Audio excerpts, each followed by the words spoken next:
वंदे पुरुषोत्तम। परम दयाल श्री ठाकुर जी के अंतर्जामित्व और कीर्तन, उनका जीवन कहानी का एक महत्वपूर्ण पाठ है।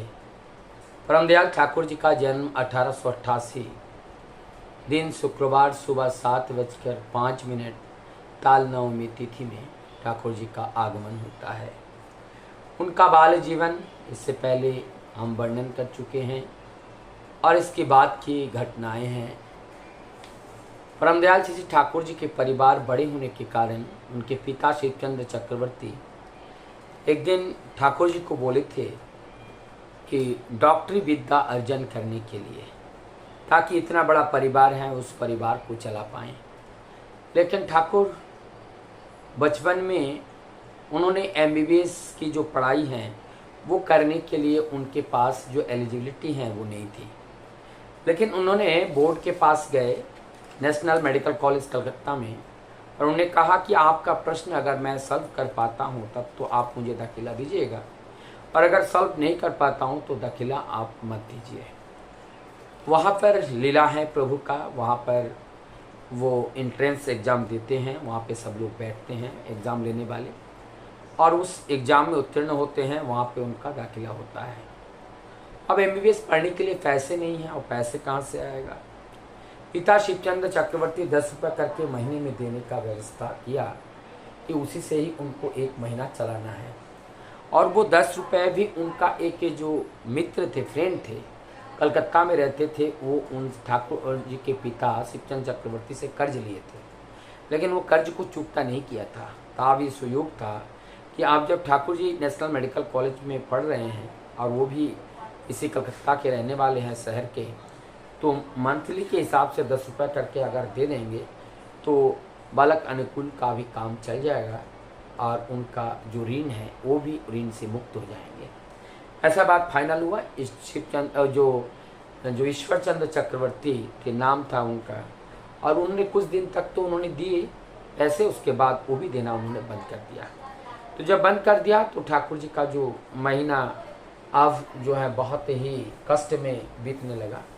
एक घटना इसमें ये है, ये जो घटना है, हम लोग अधिकांश जो स्टूडेंट्स हैं या जो गार्जियंस हैं या जो भी हम बिजनेस करते हैं, हम कभी कभी कहते हैं कि ये ऐसा कैसे संभव हो सकता है।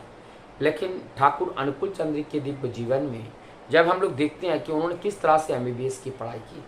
उन्होंने कोयले के गोदाम में, जो कोयले के खान में काम करने वाले जो माइनर थे, उन लोगों के साथ ठाकुर जी रात बिताते थे एक कोने में, और जिससे उनके पास कपड़ा भी एक ही था, जोड़ा था, और वो मैल हो जाता था, और मैला कपड़ा पहन के उनको कॉलेज जाना पड़ता था, मेडिकल कॉलेज।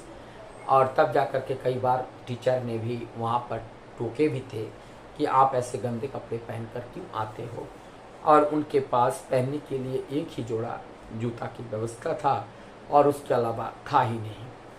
तो उनके पास अब पैसे ना होने के वजह से एक बार उन्होंने पानी पीना शुरू किया, और पानी पीते पीते इतना भयंकर दर्द हुआ कि उनको डॉक्टर के पास ले गए, और उन्होंने जाके जब एग्जामिन किया, देखा ये ज़्यादा भूखे रहने से इस तरह का घटना होता है।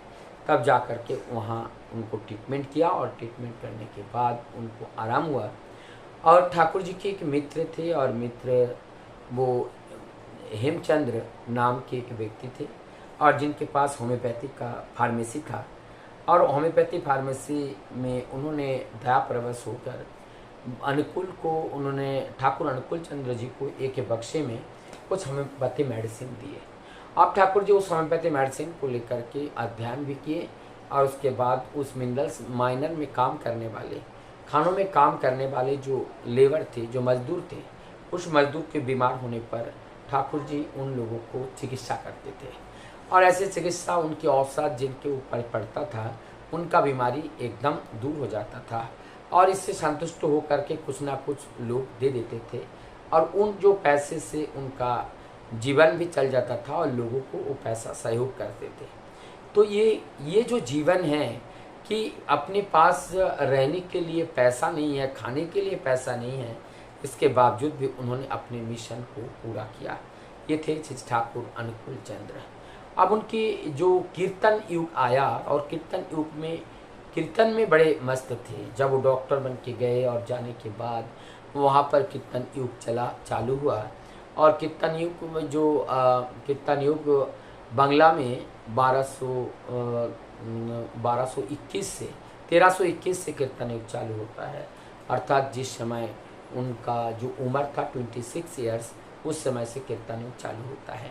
ठाकुर जी एक नियम था, उनके जो साथी थे किशोरीदा, अनंत महाराज था, सबको अलग अलग दल बना देते हैं कीर्तन के और चुप करके ठाकुर जी चुपके क्या करते हैं, दल के जो शिरोमणि हैं उनको बुलाते हैं और उनको बुला करके एक कीर्तन उनको लिख करके देते हैं और कहते हैं मेरा नाम मत लेना।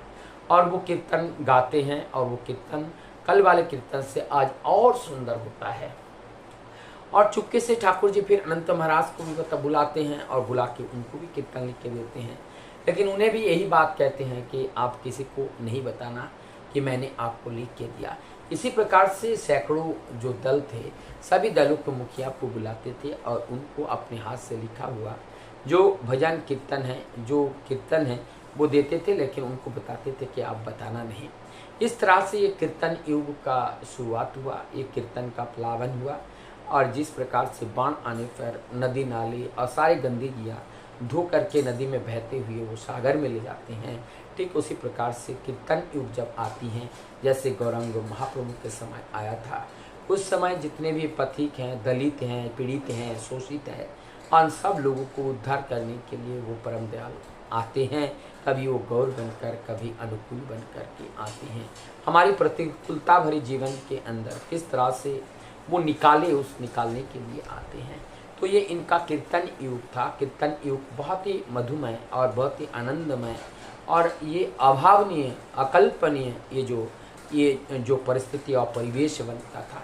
और इसके बाद जो अंतर्यामित्व की बात करते हैं, अंतर्यामित्व के बाद में तो ठाकुर के दिव्य जीवन में अंतर्यामित्व से भरा हुआ है, क्योंकि वो हर व्यक्ति के अंतर में रहते हैं। ऐसे ही घटना अनंत महाराज के साथ हुआ। जब अनंत महाराज इतने दिन वो साधना किए, उसके बावजूद भी भगवान का दर्शन नहीं हुआ। आज जो है गुस्सा में आकर के उन्होंने कहा कि आज अगर भगवान का दर्शन नहीं होता है तो मैं इस भौतिक शरीर को रखूँगा नहीं, मैं भी इस भौतिक शरीर को अपने नदी में कूद करके अपना प्राण दे दूँगा। ऐसा कह करके ऐसा कहते हैं और कहने के बाद अनंत महाराज जो है साधना पे बैठते हैं, कठोर से कठोर साधना करते हैं। लेकिन अब ये हुआ कि वो शरीर इतना निथर हो गया, आप साधना करने लायक बचे नहीं, लेकिन भगवान का दर्शन नहीं हुआ। ऐसा सोचते हुए वो क्या करते हैं, ऐसा जब उनका दर्शन नहीं हुआ, निराश होते हैं, हताश होते हैं, फिर उन्होंने प्लानिंग बनाया गले में फंस लगाकर अपने जीवन को दे देंगे। और ये इधर जब इस तरह से सोच रहे हैं, उधर अंतर्यामी भगवान श्री ठाकुर अनुकूल चंद्र अपने घर पार्लर में बैठे हुए हैं। वहाँ पे डॉक्टरी पार्लर में वहाँ पे लोगों को चिकित्सा कर रहे थे।